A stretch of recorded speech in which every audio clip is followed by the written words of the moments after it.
আসসালামু আলাইকুম। কেমন আছেন সবাই? আশা করছি আপনারা সবাই ভালো আছেন। আলহামদুলিল্লাহ, আল্লাহর অশেষ মেহেরবানিতে আমরাও ভালো আছি। আজকে সকাল সকাল আপনাদের সাথে আমার ভিডিওটা শুরু করলাম। আমার মরিচ গাছে ফুল ধরেছে, সেটাই দেখাচ্ছি আপনাদের। মাশাআল্লাহ, দুটো ফুল ধরেছে। গত বছর আমার মরিচ গাছে অনেক মরিচ হয়েছে, কিন্তু এই বছর কি হলো জানেন না, ফুলে এতদিন আসেনি, এখন যাক ফুল আসলো। এটা কি গাছ জানেন না, তবে আমার কাছে ভালো লাগে। মাঝে মাঝে কয়েকটা ফুল হয়, সুন্দর লাগে জিনিসটা। গাছের পাতাগুলো হলো গাঢ় পার্পল, কিন্তু ফুলগুলো হলো হালকা।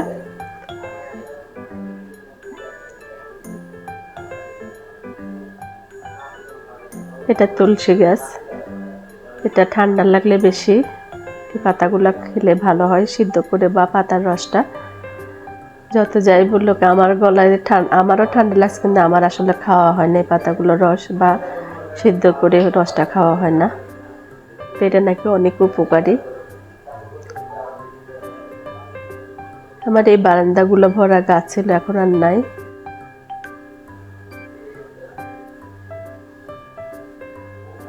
কয়েকদিন থেকে আসলে ভিডিওতে ভয়েস দেওয়া হচ্ছে না, কারণ আমার গলায় একটু সমস্যা করে, কথা বলতে গেলে গলাটা বসে যায়। ওই জন্য আর ভয়েস দিচ্ছি না। কিছু কিছু ভিডিও আছে এমনিতেই দিয়ে রাখলাম, আর আজকে একটু মনে হলো না আপনাদের সাথে একটু কথাই বলি, গলার শটটা যেমনই হোক একটু কথা বলবো। এটা একটা ফুল গাছ, এটা লতা লতা হয়, এটার মধ্যে সুন্দর করে ফুলগুলা হয়, ভালোই লাগে। এখনো ধরেনি, ধরলে আপনাদের সাথে শেয়ার করব। আর এটা হলো রেন লিলি, এখনো ধরেনি। এই গাছটা আমার অনেক প্রিয় গাছ, আমার ভালো লাগে। এই গাছটাকে অনেক বেশি ভালো লাগে। কে কেমন আছেন অবশ্যই কমেন্টে জানাবেন। এই সময়টা 8টা সাড়ে 8টা বাজে সকালে। আমি একটু বারান্দায় বসেছি, হালকা রোদ পড়তেছে। ওই সময় আমার এই ভিডিওটা করা। কিছু সময় বারান্দায় বসে থাকি, আর চিন্তা মাথার মধ্যে একটাই থাকে, কি রান্না করব সেটা।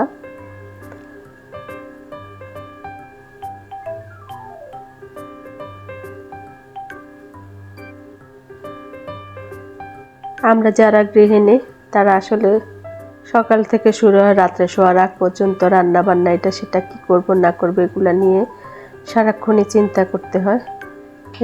এটা জুম করে আমি এই ভিডিওটা নিয়েছি।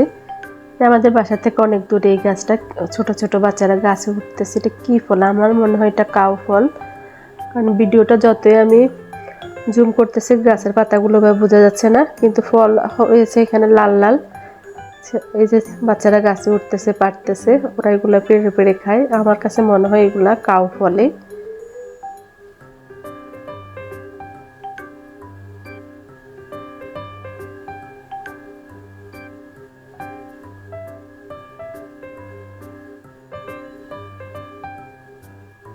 জিলহজ মাস শুরু হয়েছে, আমরা বেশি বেশি করে ইস্তেগফার করব, ক্ষমা চাইবো আল্লাহর কাছে। আল্লাহ তাআলা সবার গুনাহ মাফ করুক। এই পাতাটা কেউ চিনেন কিনা জানি না, তবে আমাদের নোয়াখালীর ভাষায় এটাকে তিতা ডিমা বলে। এটা শুদ্ধ ভাষা বা শুদ্ধ উচ্চারণ কি এটা আমার জানা নাই। এই শাকটা অনেক তিতা হয়। এটাকে রসুন পেঁয়াজ দিয়ে আমি এটা ভেজে নিই, এটা আমার হাজবেন্ডের অনেক পছন্দের। তো ওর জন্যই আসলে এই কাজটা আমার আজকে করতে হবে, এই ভাজিটা করতে হবে। এটা অনেক তিতা, এটা করলা তিতা কই, এটা হার মানাবে, এটার এত তিতা হয়। অনেকে এটাকে আবার মানে ডিম দিয়েও ভাজি করে। তা আমার কাছে মনে হয় রসুন আর পেঁয়াজটা আর একটু শুকনো মরিচ দিয়ে যদি ভাজিটা বেশি করে, মানে রসুন পেঁয়াজটা বেশি করে দিয়ে এটাকে একটু ভাজি করলে তাহলে খেতে বেশি ভালো লাগে। আজকে আপনাদের সাথে যে রান্নাটা শেয়ার করব, এটা ইলিশ মাছ দিয়ে বেগুন, মানে অ্যালার্জি দিয়ে অ্যালার্জি রান্না। আমি সোজা কথা সেটাই বললাম, সাথে একটা দুটো আলু দিয়েছি। ইলিশ মাছ দিয়ে বেগুন তরকারিটা আসলে খেতে অনেক ভালো লাগে। আমি রান্নাটা করব, সেটা আপনারা দেখতে থাকুন। আর এই রান্নাগুলো আর কি দেখাবো, এগুলা তো সবাই আমরা কম বেশ সবাই জানি। আমি ইলিশ মাছটা হালকা ভেজে নিয়ে ওই তেলের মধ্যে আমি আলুটাকেও ভেজে নিয়েছি, এটাকে হাফ ফ্রাই করে নিয়েছি, তাহলে খেতে ভালো লাগে। একটু পানি দিয়ে দিলাম, সরাসরি বসিয়ে দিলাম। এখানে দুটো মাঝারি সাইজের পেঁয়াজকে কেটে দিলাম। এরপরে এক এক করে মশলাগুলো দিয়ে দিব। এই রান্নাটাতে টমেটো দিতে পারলে বেশি ভালো হয়, তো আমার বাসায় টমেটো ছিল না, তাই আমি দিইনি। আর এই সময়টাতে আসলে টমেটোটা ওরকম ভালো লাগে না যতটুকু ভালো লাগে শীতকালে খেতে। এখানে হাফ চামচ হলুদ দিলাম, লবণটা স্বাদ অনুযায়ী যতটুকু লাগে। আমি আলু ভাজির মধ্যে আলুটা যখন ফ্রাই করছি তখন ওটার মধ্যে একটু হালকা হলুদ আর লবণ দিয়ে করেছি। মরিচটা স্বাদ অনুযায়ী এখানে আমি 1 চা চামচ দিয়েছি। অল্প একটু জিরে গুঁড়ো, হাফ চামচের মতো জিরে গুঁড়ো দিয়েছি। এটা আস্ত জিরেটাকে আমি হালকা তেলে ব্লেন্ডারে ব্লেন্ড করে নিয়েছি। এখানে একটু পেঁয়াজ বাটা দিলাম 1 চা চামচের মতো, আর রসুন বাটা হাফ চা চামচ থেকে একটু বেশি দিয়েছি। এবার একটু সুন্দর করে নেড়ে দেব।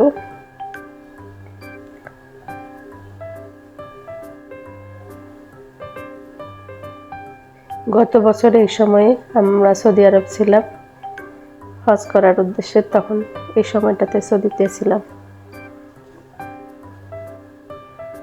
এবছরও অনেক হাজি বাংলাদেশ থেকে যাচ্ছে। আল্লাহ সবার মনের আশা, সবার হজ কবুল করুক।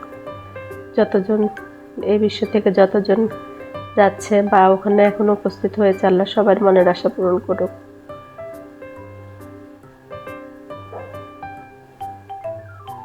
আমি রান্নাটা হতে হতে জিলহজ মাস নিয়ে কিছু কথা বলবো, ইনশাল্লাহ আপনাদের ভালো লাগবে।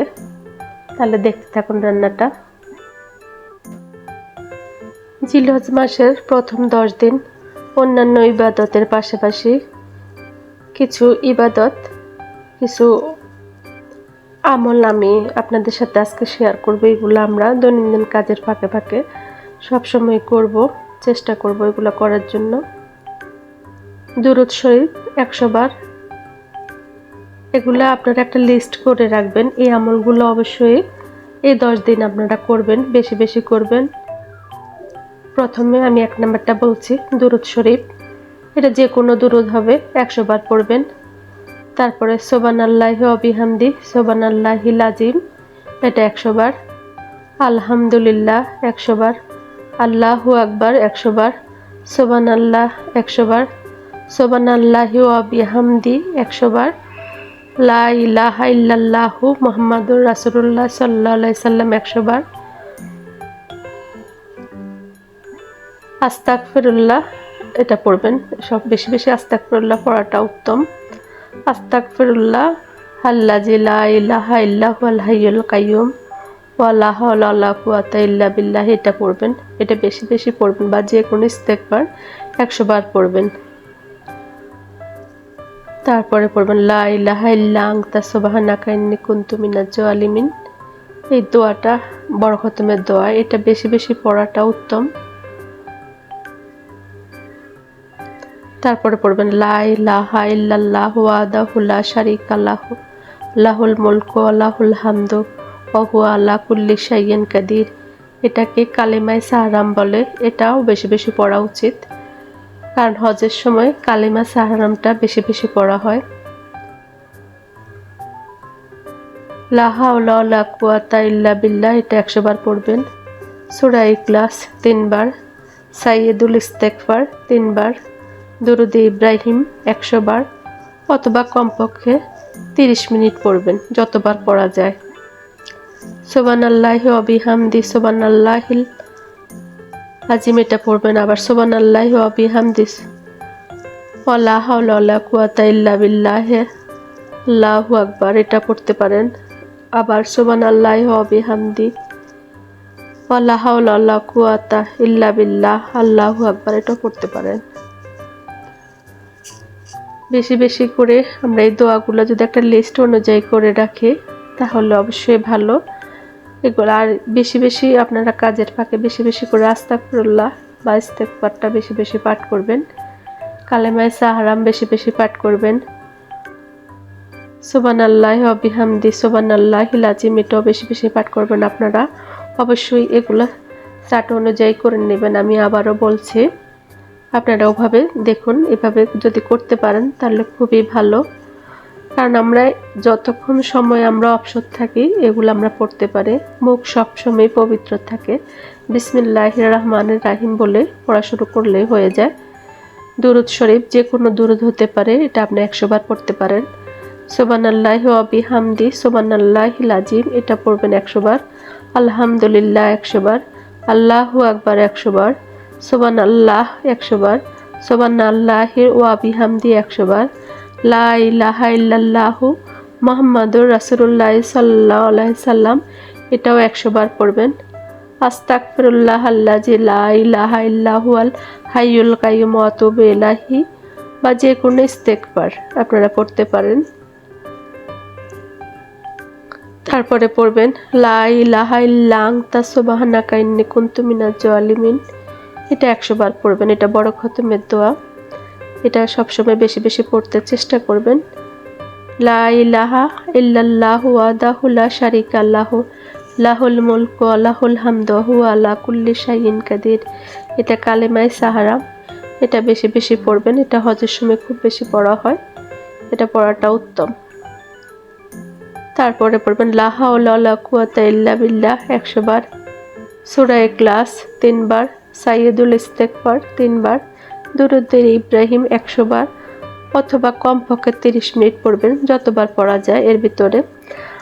আর সুবহানাল্লাহি ওয়া বিহামদি সুবহানাল্লাহি ওয়া আলহামদুলিল্লাহি ওয়া লা ইলাহা ইল্লাল্লাহু আল্লাহু আকবার, এটা 100 বার পড়বেন।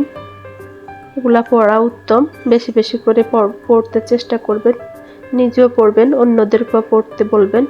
আর আমি আপনাদেরকে আজকে আরেকটা কথা বলছি, আমরা প্রত্যেক ফরজ নামাজের পরে, প্রতি ওয়াক্ত ফরজ নামাজের পরে অবশ্যই তো আমরা আয়াতুল কুরসিটা পড়ি, কারণ আয়াতুল কুরসিটা পড়লে কবরের আযাবটা কম হয়, কবরের হিসাব কম হয়, আল্লাহ গুনাহ মাফ করবে। এটা প্রত্যেক ফরজ নামাজের পরে অবশ্যই চেষ্টা করবেন পড়ার জন্য। আর আরেকটা কথা বলছি, সুন্নতের পরে মুনাজাত না, কিন্তু ফরজ নামাজের পরে যদি আপনি মুনাজাতের আগে কিছু আমল করে মুনাজাত দেন, আল্লাহ তাআলা ওই আমলগুলো করার পরে আপনি যদি মুনাজাত করে আল্লাহর কাছে যে নেক ইচ্ছাগুলো পোষণ করেন, আল্লাহ যদি মনে করে আপনার জন্য এটা উত্তম, অবশ্যই আপনাকে আল্লাহ তাআলা সেটাই দিবে, বা তার থেকে উত্তমটাই দিবে, বেশি উত্তমটাই আপনার জন্য রাখবে। আর যে আমলটা পড়ে মুনাজাত করলে আল্লাহ তাআলা ওই দোয়াটা ফিরিয়ে দিতে উনি নিজেও লজ্জা পায়, সেই আমলটাই আমি আপনাদের সাথে আজকে শেয়ার করছি।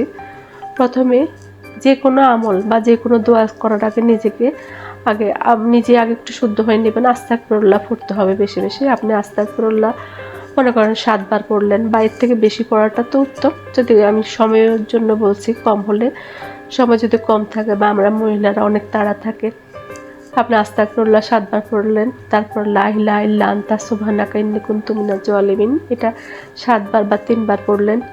তারপরে পড়লেন মানে সাল্লাল্লাহু আলাইহি সাল্লাম, যে কোনো দুরুদটা পড়তে গেলে সবচেয়ে ছোট দুরুদ হলো সাল্লাল্লাহু আলাইহি সাল্লাম। আপনি সাল্লাল্লাহু আলাইহি সাল্লাম পড়লেন, পড়ার পরে আপনি মুনাজাত করলেন আল্লাহ তাআলার কাছে।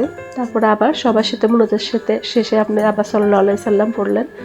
এরপরে আপনি এর মুনাজাতের ভিতরে আপনি আল্লাহর কাছে যে নেক ইচ্ছাগুলো করবেন, এগুলো যদি আল্লাহ আপনার জন্য ভালো মনে করে, তাহলে এগুলা আপনাকে ফিরিয়ে দিতে, মানে আপনার মোনাজাতটা ফিরিয়ে দিতে আল্লাহ তাআলা লজ্জা পায়, কারণ ওনার বন্ধুর নাম আগে পিছে জুড়ে দেওয়া হয়েছে, সেজন্য।